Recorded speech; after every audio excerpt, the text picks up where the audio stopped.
मैं सबसे पहले अनिल रॉयल जी को धन्यवाद दूंगा कि उन्होंने अपने पारिवारिक कार्यक्रम में मुझे याद किया।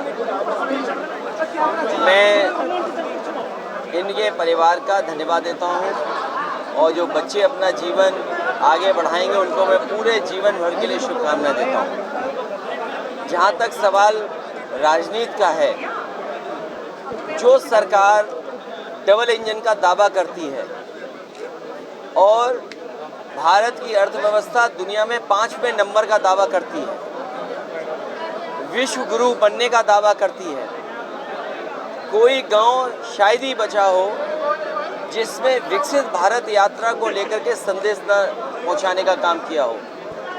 और कहने को ये कहते हैं कि अमृत काल है।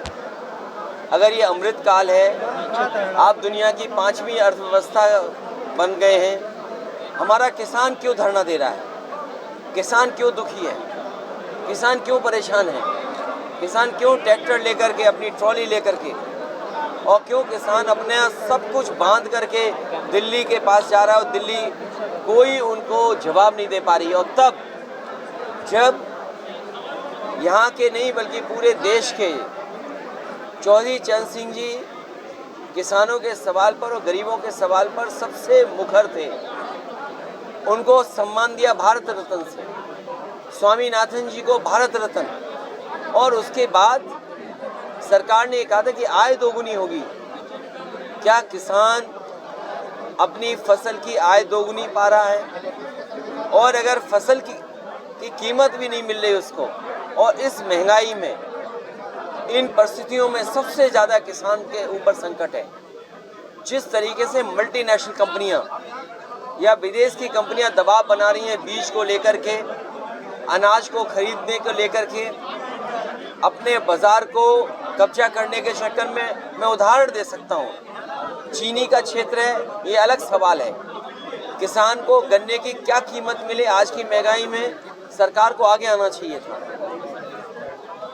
गेहूं किसके लिए खरीदवा रही है सरकार? पैकेज आटा किस पर पहुंच रहा है? उसमें मुनाफा कितना कमा रहे हैं? रिफाइंड तेल जिसके बिना खाना नहीं बन सकता गरीब का, घी, रिफाइंड, सरसों का तेल, इसका बाजार किसके हाथ में जा रहा है? तो सवाल बाजार का है और बाजार के ऊपर किसान को छोड़ रहे हैं। एमएसपी सरकार दे, एमएसपी की लड़ाई किसानों के पक्ष की लड़ाई है। और जब भारतीय जनता पार्टी भारत रत्न दे करके वोट लेना चाहती है, तो वोट लेने के लिए किसानों की सुनवाई करे, उनकी जो मांगे उनको माने। और दूसरी तरफ हमारा नौजवान जो दुखी है, परेशान है, और पुलिस की भर्ती में पेपर लीक, ये कैसी सरकार है? हर चीज लीक हो जाती है, इसमें लीक हो रही है हर चीज। आप बताइए, कोई परीक्षा बची हो जिसमें लीक ना हो गई हो पेपर? और अगर मान लीजिए 50 लाख से ऊपर नौजवानों ने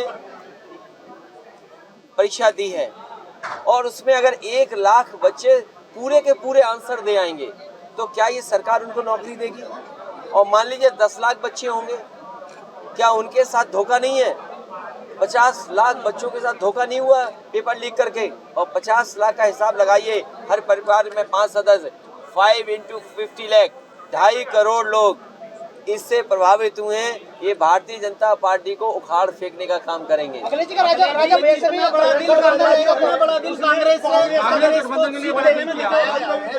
देखिए, मेरे साथी 2 बड़े हैं कि 7 बड़े हैं? तो फिर 7 तो हमने दिया था। अगर हमारे पत्रकार साथी को नहीं कोई नहीं दिया, ये गलत बात है। राजनीति में समाजवादी पार्टी को बहुत लंबा सफर करना है। और 1 मिनट, क्योंकि यहाँ मैं बोल रहा हूँ और आपके सामने बोल रहा हूँ, मेरे पे सूची है मोबाइल पर, नाम किसने दिए, नाम कौन चाहता था, नाम मांगे गए, नाम दिए गए।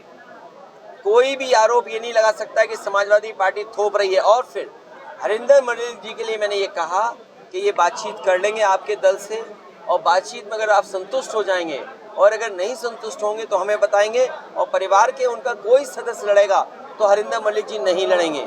लेकिन हमारी पार्टी के प्रति इस तरह की बात नहीं करनी चाहिए किसी को, क्योंकि पार्टी ने आपको सम्मान दिया और हमारी कोशिश रही है, क्योंकि चौधरी चरण सिंह जी से लगाव केवल आप लोगों को तो है ही है, हमारा भी लगाव है, नेताजी का लगाव रहा, पार्टी का लगाव रहा, इसलिए हम चाहते थे वो पार्टी आगे बढ़े। और याद करना, जब पहली बार तबस्सुम हसन जी जीती थी तो मैंने क्या कहा था कि ये चौधरी चरण सिंह जी की विरासत को मैं वापस कर रहा हूँ, और जीरो से हमने कितने विधायक समाजवादियों ने मिलकर के बनाए, जीरो से।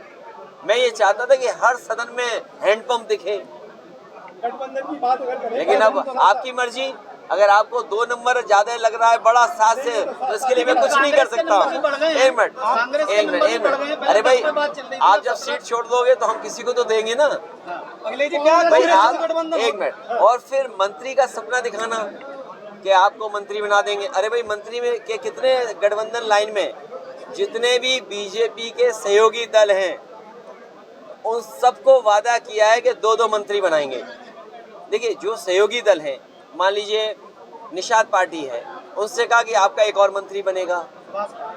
हाँ, एक दल है जो बड़ा इंतजार कर रहा है बहुत दिनों से तो वो कहा कि आपके भी 2 मंत्री बनेंगे। और जो पुराना दल था उससे भी कहा कि आपका राज्यसभा भेजेंगे, नहीं तो मंत्री बनाएंगे। जो नया दल जुड़ा है उससे कहा गया कि एक प्रदेश में, एक दिल्ली में मंत्री बनेगा। फिर